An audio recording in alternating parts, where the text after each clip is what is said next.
Shalom, selamat pagi untuk kita semua.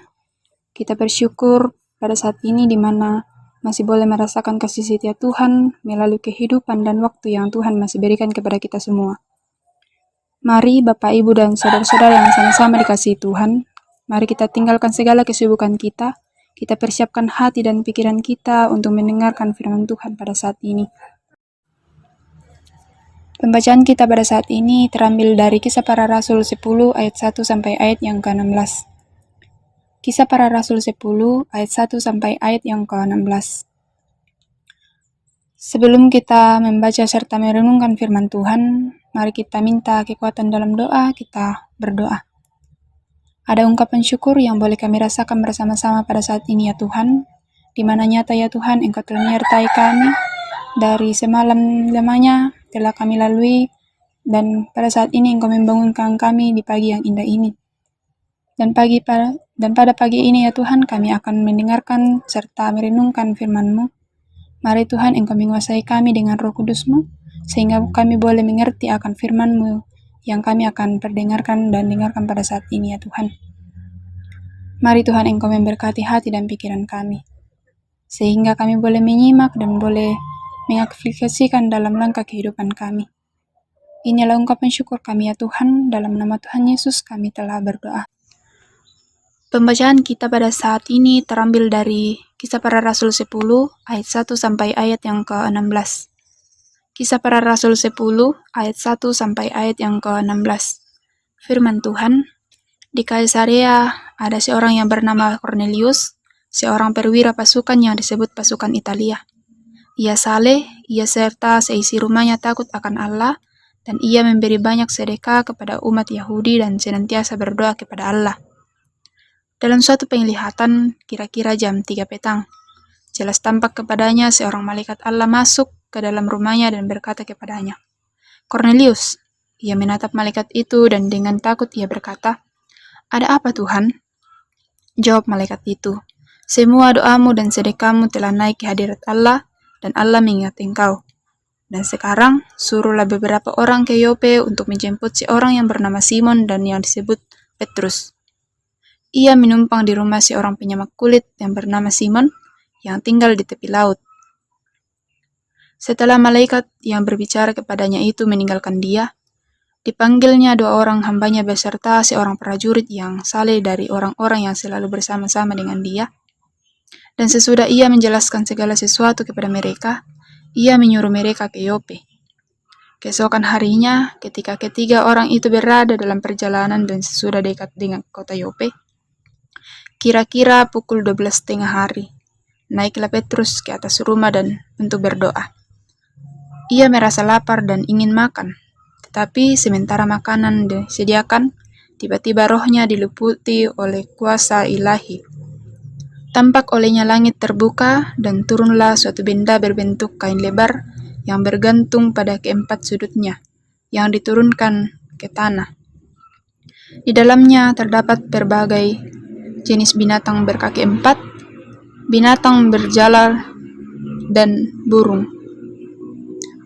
Kedengaranlah olehnya suatu suara yang berkata, "Bangunlah, hai Petrus, sembelihlah dan makanlah."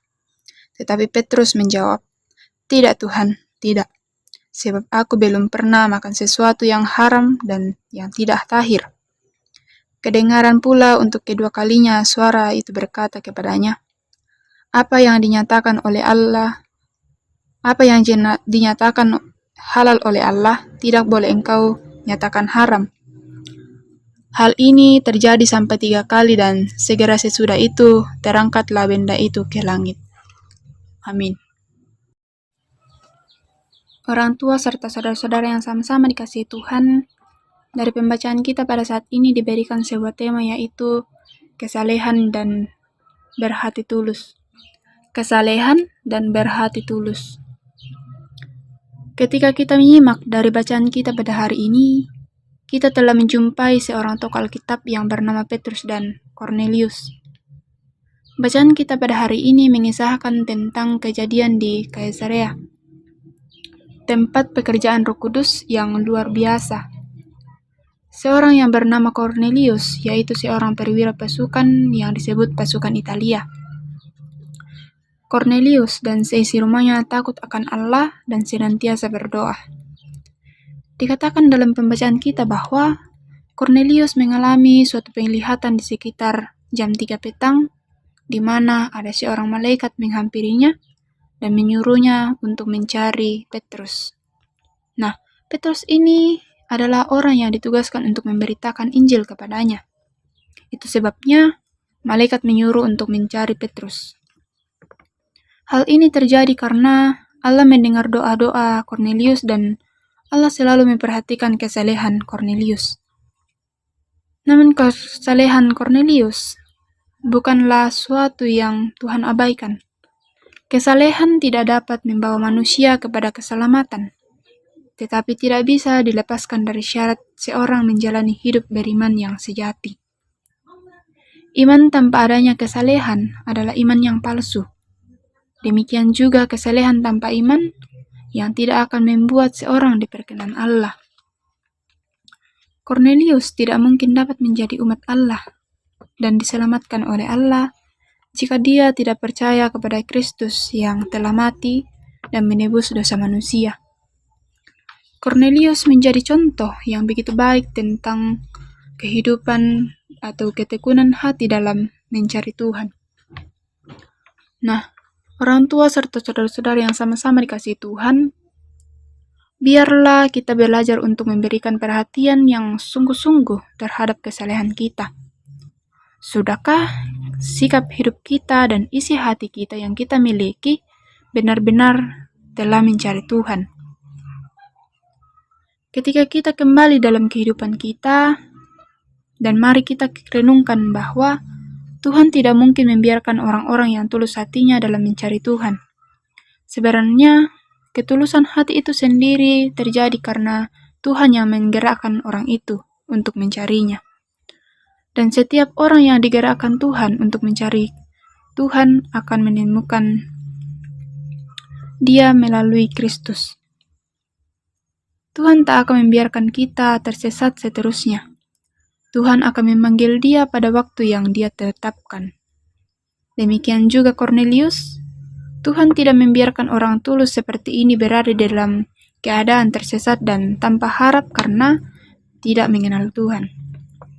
Kornelius akhirnya akan bertemu Kristus pada waktu yang dia telah tetapkan. Nah, orang tua serta saudara-saudara yang sama-sama dikasihi Tuhan, biarlah kita juga memelihara ketulusan kita di dalam nama Tuhan, dan Tuhan, semua ini tidak mungkin Tuhan abaikan. Tuhan memperhatikan dan menuntun setiap orang yang sungguh-sungguh mau diperkenankan oleh Tuhan. Kiranya Roh Kudus yang akan memampukan kita untuk mengerti dan memahami akan setiap firman-Nya. Demikian firman Tuhan. Amin. Bapak, Ibu, serta saudara-saudara yang sama-sama dikasihi Tuhan, demikianlah ibadah singkat kita pada saat ini. Kiranya Tuhan yang selalu menyertai dalam menjalani aktivitas kita pada saat ini. Shalom, selamat pagi dan selamat beraktivitas. Tuhan Yesus memberkati.